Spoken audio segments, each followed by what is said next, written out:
I'm back. It's been months and months and months since this show finished season 3, and I just stopped watching.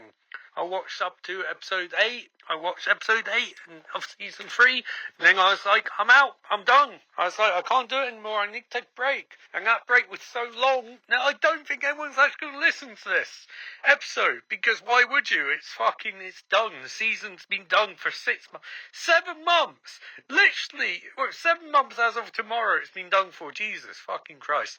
Anyway, whatever, I'm back with my Yellowjackets recaps, and be honest, I decided to just do the last 2 episodes as one, recap thingy, because I cannot be bothered to do 2 separate ones.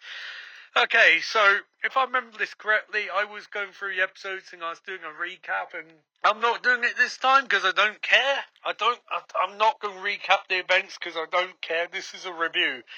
Okay, so, right. I'm just going to start by giving the episodes a rating out of 5, separate ratings. So, episode 9, 3. I'm going to give a 3, because I thought it was actually intriguing, up to the ending, which was a bit mad and a bit silly, but this whole season's been silly, and yes, it was rushed, because, all stuff with Hannah and Cody was really rushed, and I don't really I know why they even cast John McCarroll in the first place, given they did nothing for the character, but whatever. That's a twist, and I was like, oh, that's a pretty cool twist. And then in typical Yellowjackets style, it undoes that twist immediately in the next episode. So I give it a 3 because I like the intrigue of it. This episode, the season finale, what do I give it? I don't give halves, so I have to give another 3. I don't think it's 3. It would be 2.5 if I was given 0.5, but I'm not. Okay, so these 2 episodes sum up my problem for the season. One, the problem this season is it has no focus. I remember I was doing a big thing about the trial, and the trial of Coach and the murder of Lottie both could be solid stories last throughout the season, and they kind of, the Coach one wasn't, because he's already been completely and utterly fucking forgotten, which is a 10 episode season, lads. It shouldn't feel like that happened 4 years ago, in a 10 fucking episode season.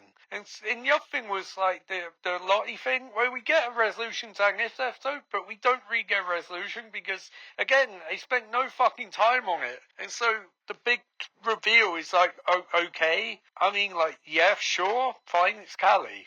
Great, okay, brilliant. And then she disappears from fucking show after about 10 minutes after that, and it's never mentioned again. It's so fucking dumb. It show's pacing is so bad.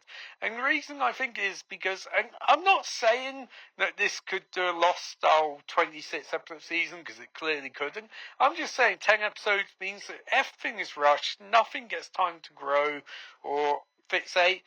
It's just dumb.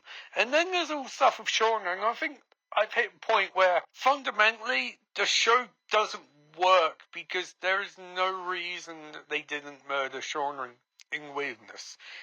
In terms of TV show logic, there's no reason. They literally have to drop on her and they don't do it. And I know it's because she needs to survive the future or the present or whatever, and I get that, but it still requires the characters to act incredibly dumb. And these characters are all incredibly dumb. Which is a shame, because there's some great acting going on here, and the Travis stuff about teasing, reality isn't hard reality, and so, is he just high on drugs, or is he actually doing something true, And then there's the other stuff where, so many characters weren't really particularly well developed. Melissa grows up to be Hilary Swank, and then she turns out to be evil, I guess, but maybe not. It's just so...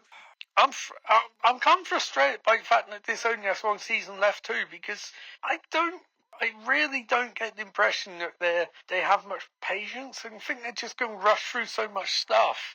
I mean, I like the way this season ends, sort of, with the lost homage to calling for assistance, but again, I don't think they've made most of it, and I think that's basically been some of this season.